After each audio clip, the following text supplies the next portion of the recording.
I remember when the first time I saw something die.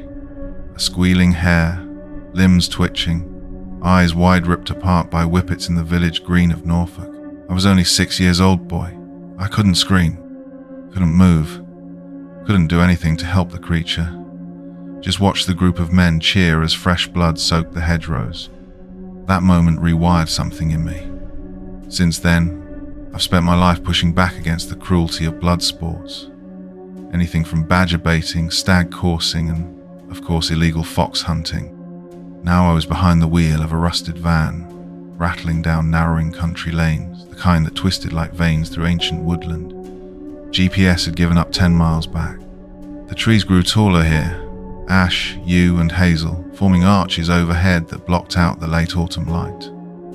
A strange quiet settled, the kind you only notice when you've lived too long in cities.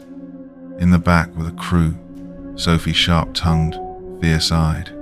She'd grown up in inner-city Wolverhampton, got into animal rights after her dog was poisoned by her neighbour, once smashed a grouse-shooting estate's window with a brick wrapped in a wildlife trust leaflet. Nick was quiet, ex-army. His 1,000-yard stare never left him, but out here in the green, among the brambles and birdsong, he came closest to looking human again. This work, sabotage, resistance, was his therapy. Tom was youngest, barely 23. He came from a long line of country folk. His grandfather ran fox hunts in Yorkshire. Tom once helped flush out a vixen when he was 16 and had nightmares about it for years. He joined us out guilt maybe, or because he believed redemption was real. We rounded the bend and the village emerged. Harlow's Hollow, a pocket of time untouched by modernity. The houses were stone and ivy-choked, roofs slanted and sagging with centuries of rain. There was no signal, no streetlights, and no traffic, just a creeping mist and a church bell that rang at the wrong time. A hand-painted wooden sign read, "Welcome to Harlow's Hollow, tread light, walk right." We slowed as we passed a crumbling war memorial and a small schoolhouse with boarded windows. 2 boys played football barefoot in the mud beside it. They stopped as we passed and stared, silent, unsmiling. "Feels off," Sophie muttered. "It's like stepping into a 17th century painting that doesn't want you in it," said Tom. We parked beside the only pub in town, the Broken Heart, its sagging roofline leaning as if trying to collapse on itself. A pub sign swung in the wind, a red stag with its belly slashed open. Inside, the smell of beer vinegar and wet stone hit us first. James was already seated at a far table by the fireless hearth. He looked like the land itself, deeply creased, sunbeaten, carved out of earth and bad luck. He didn't rise when we entered, just raised a hand and gestured us over. "You're the saboteurs?" he asked in a low, gruff tone. "Yeah," I said. "You're James?" He nodded. "They're hunting again in a few days' time, but this time it ain't no fox they after." We sat, ordered pints.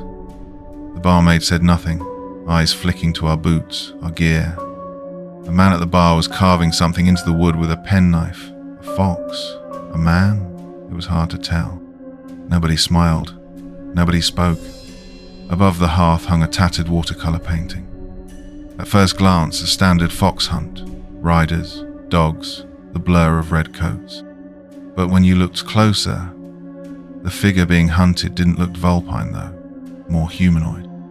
Later, when the place emptied, James leaned in. The firelight caught the lines of his face. "They've taken children before," he said. "Always made it look like runaways, accidents. But I know what I saw." Sophie frowned. "Who's they?" "The Darrow family. And the Hollow Hunt. Lord Darrow and his inner circle, been doing it for centuries." He took a deep swing from his pint, shaking his head. "Foxes, at least, to keep the rabbits from eating my cabbages, these bastards. They run hounds through my pastures, kill my sheep, piss on my fences like they own everything." Sophie slammed her glass down. "Why hasn't the village stopped them? How can you people let these sick fucks get away with this?" James's eyes narrowed. "Because they're afraid. Because they remember."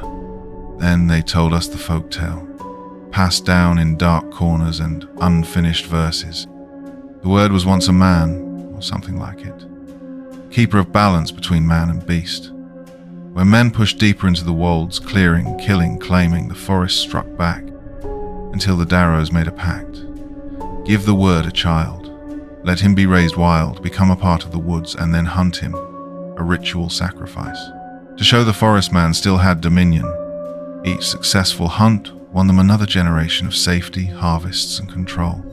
He paused. My son, 3 years ago. He was 6. Vanished. They said he wandered off into the woods. But I found his coat, torn, just lying in the middle of the path. James took us to his land, a mile outside the village, past a rusted gate and into a hollow glade. There were signs here, subtle but mistakable. Stones stacked in spirals, bones tied with black twine, effigies nailed to trees, half man, half beast. He's out there still, James said, pointing to the tree line. They call him the Redling now. You can see him at the edge of the woods, just watching. We made camp in his converted tool shed. Maps and photos on the walls, printouts and Polaroids pinned with nails. Scribbled notations, bloodstains on an old Darrow crest. The air smelled of damp paper and cold steel. That night, by the crackle of a makeshift fire, we shared our stories again, deeper this time. I told them about the hare in Norfolk. Sophie told about the time she stopped a badger baiting ring somewhere in South Derbyshire and got glassed for it. Nick said nothing for a long time, then murmured, Kandahar was easier than this place. Tom stared at the fire. If they raised him wild, what does this mean? Does he still think like a person? James answered, You'll see, if he let you. And just as we settled into the silence, I saw him, in the dark woods. Small, pale, draped in a fox pelt, eyes glowing faint ember. He didn't blink, just watched. The morning broke not with the sun, but with a pale light pushing through a heavy veil of mist. Dew clung to the hedgerows of spindle and hawthorn, like sweat on fevered skin, and the ash trees stood as grey silhouette sentinels in mourning. There I stood at the edge of the kitchen garden, cradling a mug of black coffee, watching a pair of jackdaws peck at the remnants of seeds scattered on the path. In the distance, an old woman moved through the fog towards the woodland. Others joined her quietly, emerging like ghosts on the moor, men and women placing small offerings at the wood's edge. A freshly shot wood pigeon, feathers still damp with blood, a brace of rabbits, a wedge of cheddar cheese, strawberries, and a wicker basket of pink lady apples. One man laid what appeared to be a wooden carving of a fox, weather-worn but clearly treasured. At that moment I felt it, the land holding its breath. They're leaving offerings. It was James having gotten up earlier to work on the farm before everyone else. For the Redling, no doubt. Why are they feeding him? I whispered. Because some think he's still a boy, others think he's a god. And maybe they're both right, James answered. That afternoon, the group fanned out for recon. We took turns watching the hunting lodge in the beech hanger above the village. Hidden behind gorse and brambles, Sophie and I lay flat in the grass, binoculars on the sprawling estate. There, over several yards, we got the picture of what we were dealing with. Hunting lords and their sycophants.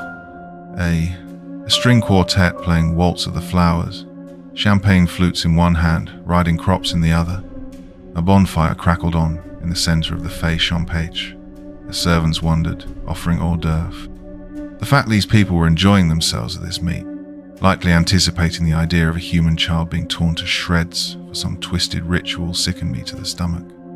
Then came the hour of the man itself, the devil in velvet hunting coat, lifting his drink as the fire crackled. Lord Robert Darrow, a slender man in his 70s with silver hair, a thin, hawk-like nose and a haughty tone. The type you often seen in some snobby elite club. To the old ways, he cried. To dominion. To the word that bends the wood and blood. The crowd cheered. Snippets of conversation followed, coded, careful. He's ready now. Been seen by standing stones. Another year, another offering. Same line, always the same methods. Back at the farmhouse, Sophie paced furiously. This isn't Hunting? This is a fucking cult. They really going to sacrifice a child for some folkloric bullcrap? Nick was busy tinkering with one of his radios while Tom was researching hacked documents. Me, I was watching out the window. I swore the Redling was out there watching me in return. He knows we talking about him. Sophie slammed her fist onto the table, her voice now crackling with frustration. Why hasn't the village done anything to stop this? How can you all let this happen? Your own child is going to die. And for what? Some folkloric bullshit? James slowly looked up. Because they think we're nothing. He rose, leading to the mantel. To those bastards, we're filth. Bumpkins. Can't tell a hedgehog from a hairbrush. That's what Darrow called us once, and we believed it. Or at last, we were scared enough to act like we did. Silence. I know my son's out there, James said softly. Michael probably doesn't remember who he is. Doesn't who his father is. Just waiting for this brutes and those mangy mutts to tear him to pieces like fucking Christmas wrapping paper. And one will do nothing about it. James takes a deep breath. That's why you lot are here. To help me put a stop into this madness. I don't give a shit at this point if I get killed or magical nature. Spirit gets pissed at us for not giving it what it wants. This needs to end. Nick finally spoke up. Then don't call the police for help, or even contact the neighboring counties. James scoffed. Yeah, brilliant, mate. Hello, police. I like to report a fox hunting cult kidnapping kids and sacrificing to a pagan god. Howard was going to believe us. Joe picked something plushy from the mantelpiece. A soft fox plush. A bit tattered from old age, but holding its endearing charm. I don't care if I lose 1,000 lambs to the foxes. I don't care I lose the farm or get hung for treason by village. I just want my son back. He stared into the glassy eyes of the stuffed animal, and I swore I could see a stray tear. This bloody little thing, this was Michael's favourite toy. He called it Todd. Ironic, honestly. I hated foxes, yet he adored them. They were his favourite animal. The next day was full of small unease. Shrines found along the tree line, bones and woven brambles, a trail camera of Tom knocked over and snapped in half. Those toffee-nosed bastards, Tom murmured in frustration. We discovered a hidden clearing behind a blackberry thicket, where villagers have formed a crude circle of dried flowers, candles and charred wood in the center. Nick had a good idea what it meant. The following night we watched the hunting lodge again. The party grew more rowdy. Music drifted over the fields, distorted by wind and fog. I caught Lord Darrow, in my view, once again standing by the fire, now with a grotesque pelt of a victim of his fox hunts draped over his shoulders. He spoke again to his followers. In 2 days will the child of beasts of prey run. The land will be reminded who holds the whip, and once again Mother Nature will kneel to her masters. We listened to the rhythm of the woodland as we sat on the porch, planning our move on the hunt.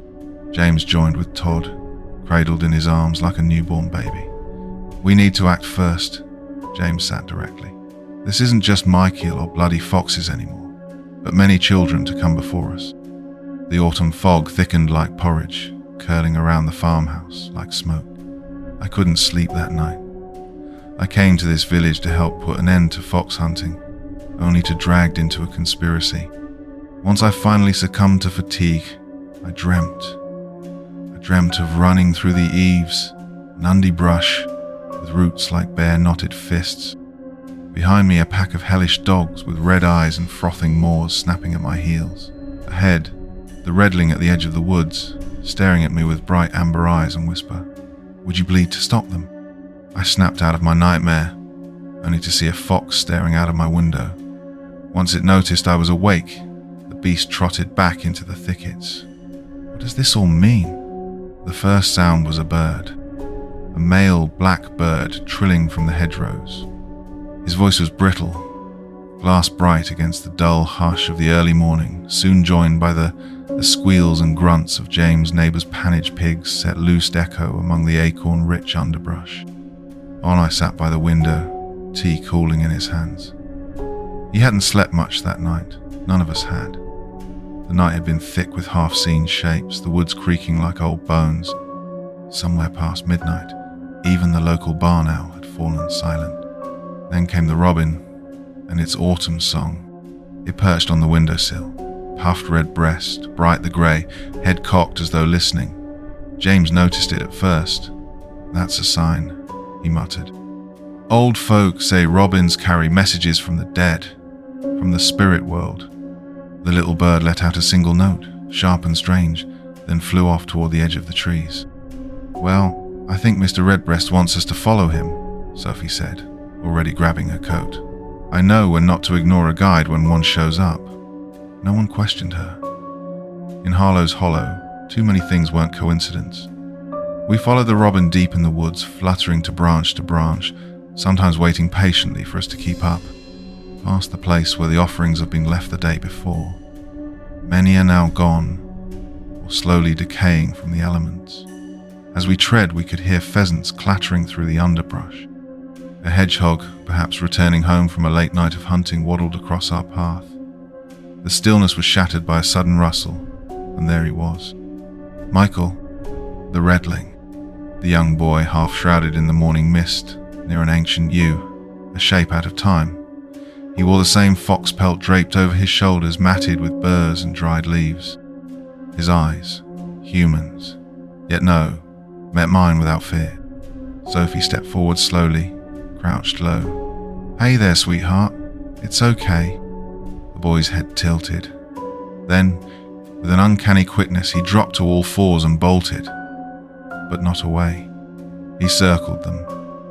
Joining him from the undergrowth were foxes, badgers, stoats, weasels, and even a polecat.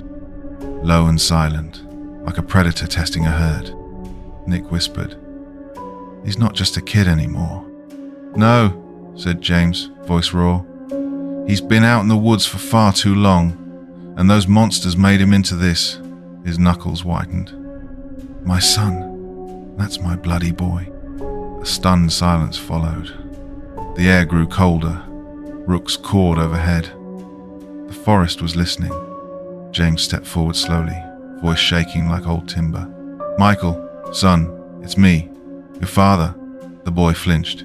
His eyes, feral, golden, blinked uncertainly. "Do you remember?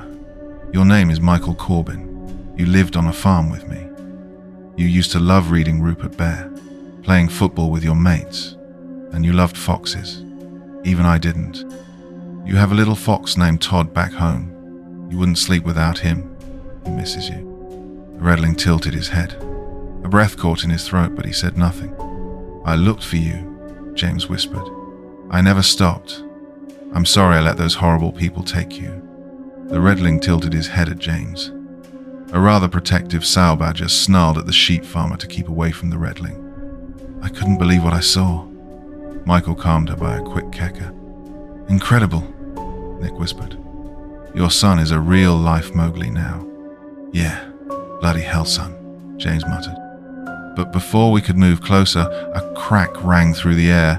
A branch snapped somewhere nearby, a hiss of movement. Then came the smoke.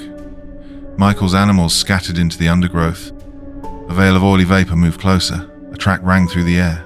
A branch snapped somewhere nearby. A hiss of movement. Then came the smoke. Figures emerged from the smoke screen, tall, masked and silent. The hunters. Their faces were hidden behind grotesque masks of bone and hide, like beasts born of nightmare. One held a long shepherd's crook, another a net. Michael shrieked. Then chaos. Sophie held a smoke flare, painting the world crimson. Nick tackled one of the men to the ground. "Got one." Tom scrambled through the smoke, grabbing Michael's arm, but something yanked the boy back. A steel trap disguised under leaves clanged shut beside his feet. The hunters surged forward. James tried to run, shouting for his boy, but I grabbed him back by the collar, having seen through those hunters' games. "Don't! It's a trap!" Michael was dragged, kicking and howling into his metal cage set an old, rusted trailer behind a covered quad bike. The hunters vanished into the smoke, their prize in tow. The cock robin returned. He flitted around James' head, then darted after the fleeing cage, its trilling call like a warning. Tom and Nick threw the bound cultist onto the kitchen floor. The man's mask now cracked. He was no rural villager. His accent was posh, his clothes too clean beneath the grime. "You're not from here," Sophie growled. "Well, aren't you a clever little chav?" the man sneered. "Does it matter? It's too late." I stepped closer, now intrigued what this ruffian had to say. "So you can keep pretending you lot own the land?" The cultist smiled wider, clearly indulging in our frustration. "We don't pretend. We remember. The old ways. Before your lot came with the cameras and flares. We know the power beneath the soil, even better than those imbecilic locals." "Then why hide behind your smokescreens?" Tom snapped. "What? You think you lot were the first to try and sabotage our rituals?" the man hissed. "We gotta keep you fools on your toes." After securing the snob in one of James' rooms for the night, and giving him something to eat, we're not heartless. We retired for the night.